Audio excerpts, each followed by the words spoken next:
त्रीणां शतानि शतशो जनयन्ति पुत्रान्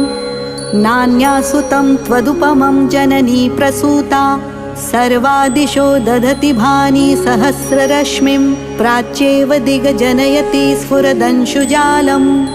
त्वामां मनन्ति मुनयः परमं पुमांस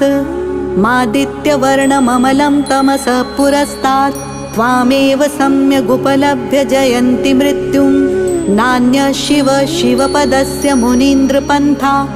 त्वामव्ययं विभुमचिन्त्यमसङ्ख्यमाद्यं ब्रह्माणमीश्वरमनन्तमनङ्गकेतुं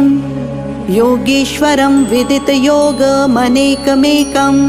ज्ञानस्वरूपममलं प्रवदन्ति सन्तः